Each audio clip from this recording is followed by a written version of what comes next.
Ayan, ipapasyal ko kayo ngayon dito guys sa sa Lake Minnewaska ng Manitoba, Canada.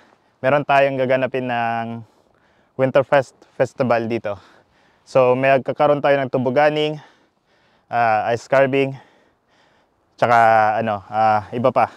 So makikita natin mamaya. Samahan niyo ako, tara.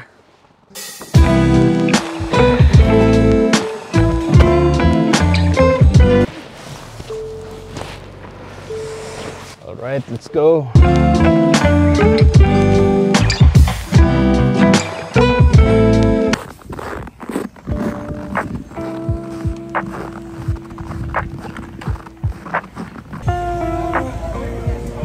Alas 2 pa lang ngayon guys, pero mamayang alas 4 expect na natin na dadami ang mga tao dito kasi mag-aabang na sila dito sa may parang competition na tong ice carving bed.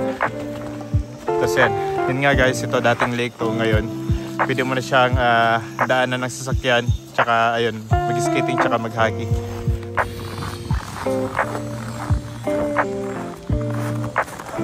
Siya dati 1975. Tapos noong 2014 parang lumit yung tubig, no? Pero daming development from here to here.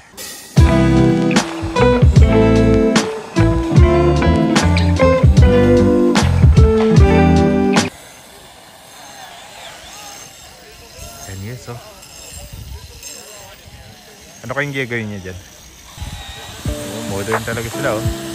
May chainsaw. Ito kakaiba naman to. Hindi ko pa alam kung ano to. Hindi ko alam kung gagawin nila to o talagang pa. Kikinisin pa nila yan. Parang fresh pa eh. Kita nyo guys. Napaka-talented nila.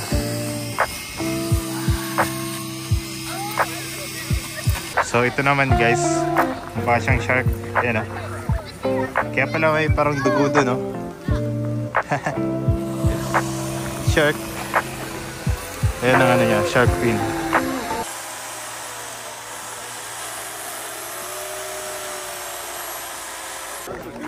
Ano naman kaya to? Tip siya tapos, slide. Pwede yata slide yan, para mga upuan.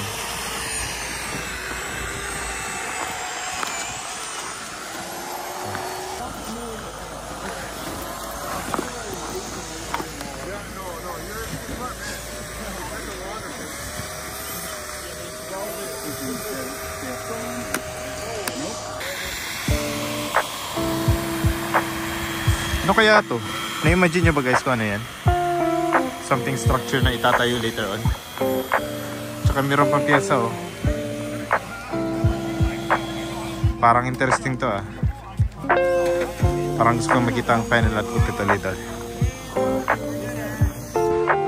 Nag-skate sila.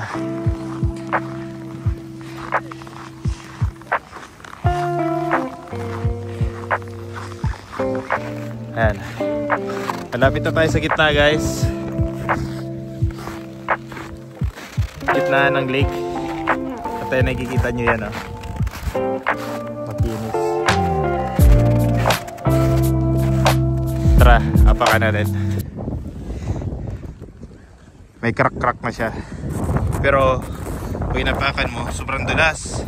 Oh, pag hindi ka maingat, dapat lakad penguin ka dyan. Oh, wala mo lang ka masyadong friction. Talagang kailangan mo na skate dito, late. How much for this? It's free. Free? Yeah. Oh, nice. Let me hope it shows up. Okay.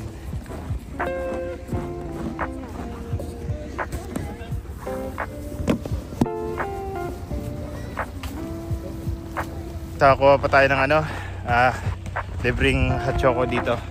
Punta lang kayo dito sa may Lake Minnewaska.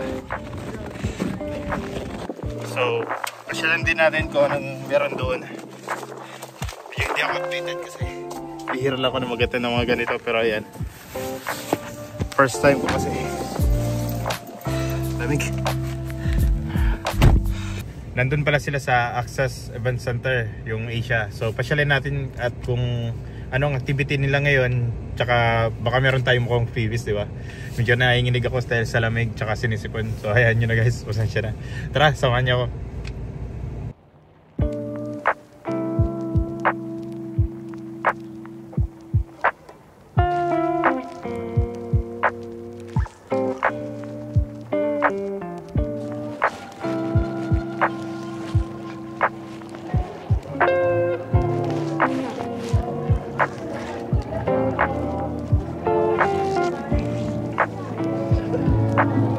Ayan guys.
Balik na tayo guys dito sa Lake Minawasta. Update natin. Tingnan natin yung update sa ano, sa snow carving. Tingin ko malapit na matapos.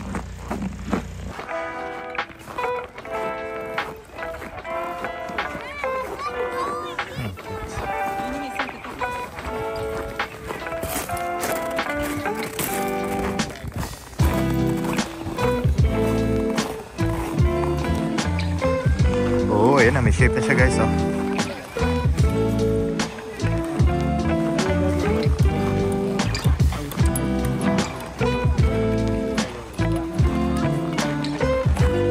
Oh, ito na nga. Yun ang ano niya, oh. Maganda guys. Ha? Ito na yung sculpture niya, oh. 2 taon naghahawakan. Tapos may shape ng heart. Wow, nice. Buddy, can I take your picture here? Yeah. Yeah. This you made that one. Okay. Ready? 1, 2, 1. Thank you. Alright. Yeah. Hello, sir. What is your name? Peter. Peter. I like your ice carving. Thank you. What you call this one? Sea monster. Sea monster. Yeah. Nice, Peter. So how it's okay. Put in the P. How long you've been doing this sculpture? Oh, today or just this afternoon? This afternoon. Yeah, I mean, one day. One day, and then is this your first time or? No. We've been doing this for about 10 years now. Wow, amazing. Yeah. So I'm expecting next year you will do it again, right? Yeah, we'll Wow. come back next year for sure. Nice to know you, Yeah. Peter. Yeah, good. Thanks for Nice seeing being you. part of my vlog. Yeah. Thank you. But we're on Anvil Tree on Instagram. Are you on Instagram? Yep. I have. What's your? Borger. I will add you. Yeah. Okay. Right. Yeah. Thanks, Peter. Cool. Thanks, I will man. follow you. Nice Thanks. meeting you guys. Nice. Yeah. Nice. Galing Philippines yan, bro. Oh, talaga? Nag-ukit din doon. Oh. Doon sa Winnipeg, nagagawa sila ng ganito malaking event. Na may mga nakasama siyang Pilipino. Oh. Anong gamit niya doon? Ice din? Sa Pilipinas. Oo. Sa Winnipeg, gamit niya ang lawan ng ice cream. Okay. Okay, interviewin mo na. Interview. Ano sabi ko? Si Boss James, kapatid ni Boss Aya. Oh! Interviewin mo naman yung experience nila ngayon dito sa Oh, kamusta experience sa Winterfest? Maganda. Since our second year na mag-attend sa Winterfest, maganda. Especially sa mga bata. Enjoy. Hi. Hello. Yes. Thank you po. Yes. Shoutout kay Boss Adric. Galing. Ngayon ng mga picture at video. Please support local. Thank you, thank you. Sa akin ka lang. There you go, guys. Yeah, I know. Hello. There you go. It's a nice photo. Yeah. Yeah, okay. 1, 2. So, how was your experience, bro? Alright, it's nice. It's so lovely to be here. Like they used to say that in the Bible, you just walk on water. Now I'm walking on water. Yeah. Thank you, thank you. What can you say about your first experience here in Winterfest? Yeah, this is my third experience here, and we've come out to celebrate this festival of culture. Everybody comes out and you see different cultures, you embrace and you appreciate people.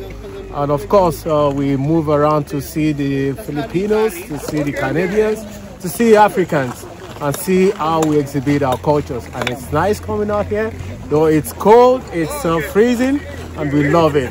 You want to come here next year, and peace out. What's your name again, bro? My name is Olumide. I'm from Nigeria. Yeah, it's nice to see you, bro. Happy Thank you you're so being much. Yeah. part of the Canada. Yeah. Have a good day. Nice. What's your name again, brother? What? Your name? My name is Oluwaseun Adenuga. Yes. And it's a good time out here. How long you've been here? I've been here since August last Oh, year. you're a newcomer. I'm very new. Wow, I'm welcome very to new. Morden. You're Thank from you so much. same like in Philippines, you have hot weather, right? And here is very opposite, right? Oh well, How you cope up? it is freezing. Like Yeah. I'm standing on water and it's freezing actually. And me wearing this thing without no winter jacket. Oh, you don't have gloves. My hands are But you're freezing. strong, man. You don't have Oh, gloves. yeah. I'll take June when I get inside. This is my first Winterfest. Yeah. Well, it's been an interesting atmosphere and it's been an interesting experience as well. Where every country actually comes to showcase their culture, and believe me, yes, the African culture actually every country representing Africa here came out to showcase their culture. And believe me, it's been an interesting experience actually. I enjoyed myself. Oh, Vodka and gin will come to the rescue.